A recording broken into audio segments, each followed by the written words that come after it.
Eamon Khan here for Seconds Out with Llght-heavyweight Dan Azeez. Just enjoyed your interview with Pro Boxing Federation there. It's going to be, I'll try to keep it. Pro Boxing females, Pro Boxing formation.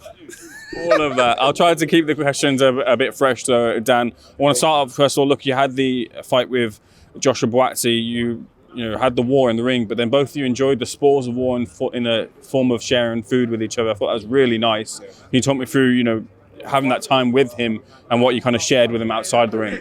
Yeah, no, we just we spoke like everyone knows, we're mates outside the ring, and it's funny because when we was out there, we're talking about this happened, and we're talking about, it's mad. We're talking about how we trained, who we had in, things that happened in the fight, and do you know what I'm saying? It was lovely. Obviously, it's lovely for him because he got the win, but at the end of the day, when it's all said and done, we're still brothers, we're still friends, and that's what you saw out there, man. It's more than boxing. Do you know what I'm saying? I've known him for years. Even when I first joined the sport, he was someone that I used to look up and think, this guy's good, man. He's really good. So yeah, it was great to share the ring with him. But yeah, now we just got to come back and build our way back up again. So yeah. Is it easier to deal with the loss when it's with someone or to someone that you have that bond with? Nah, I'll be honest with you.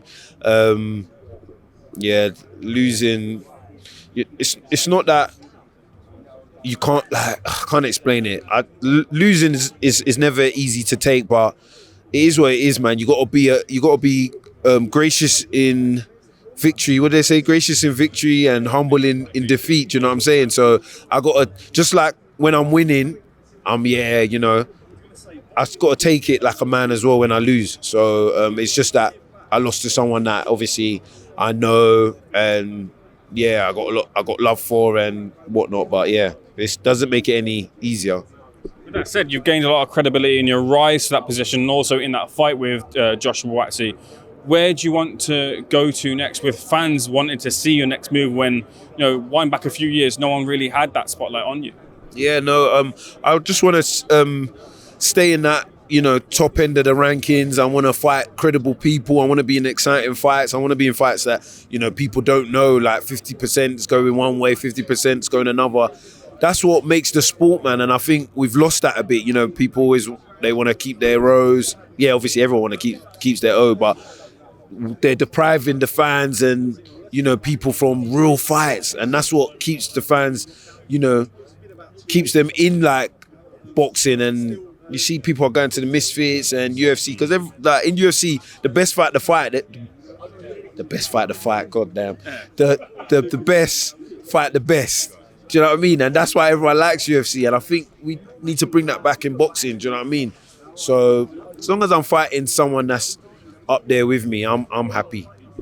Can I cast your mind to the light heavyweight scene? It seems like imminently we're going to get the announcement of Joshua Buatsi versus Yarde. Now, again, Joshua Buatsi shared lots of rounds with. Tunde has always championed you as well. Someone who told me about you before I even knew about you. Who do you favour in that fight?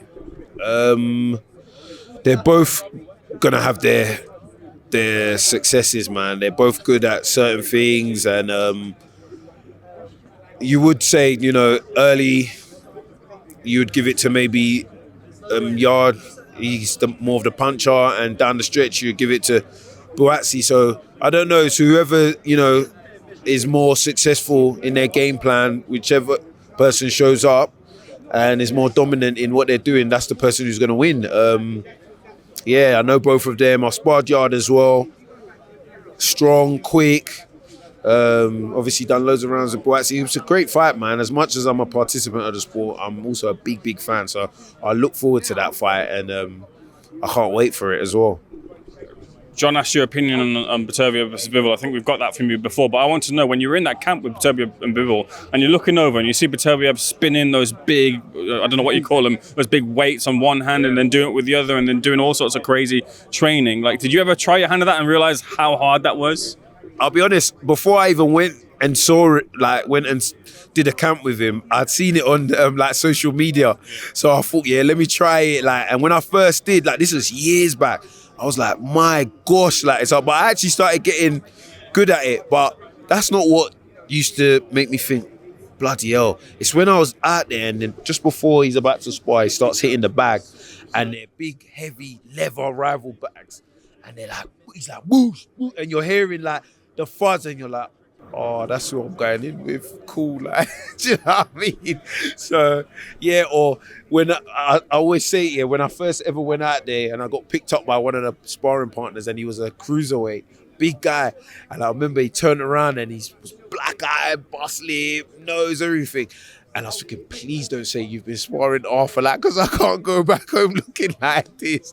So, yeah, but no, it was good, man. I learned a lot out there as well, man, and learned a lot from him as well. Like, not only did I spar him, I see how he prepares and stuff like that. And he's an ultimate professional. So it was good, man. And final two questions for me. First of all, Joshua Ngannou, did you watch it? What did you think of it? I was there, yeah. I was there live. It was good while it lasted, but yeah, I'm happy that, you know, it kind of sent out a message to the UFC guys like, hey, stay over there. Like, if you come over here, this is what can happen. So I was saying, after the first fight with Fury, it kind of made the UFC guys feel like, yeah, we could, you know what I mean, go in there. So it was good. But yeah, it was a good event. I like Ngannou. I love his story as well. He's an inspiration. So yeah, it was good, man. Lastly, bringing this back to yourself, when a fighter takes a loss, they obviously assess a lot of things. One of the things they do is assess their position with their trainer. Would you look to continue with Buddy McGirt? Are you going to assess your options or maybe go a different option? No, cool, man. Like, I'm with Buddy. Like, that's my trainer. I'm not that person that jumps from trainer to trainer. Like, Buddy's there. Like, do you know what I mean? We've already sat down and looked at the stuff that we need to work on. And yeah, like, hopefully we'll do that and, you know, continue to try and get up them ranks, man, and hopefully get a world title, man. So yeah, that's still the aim, still the goal, and yeah. And good head on your shoulders. Looking forward to seeing you back in action. Thanks for your seconds out, sir. Thank you very much. All the best.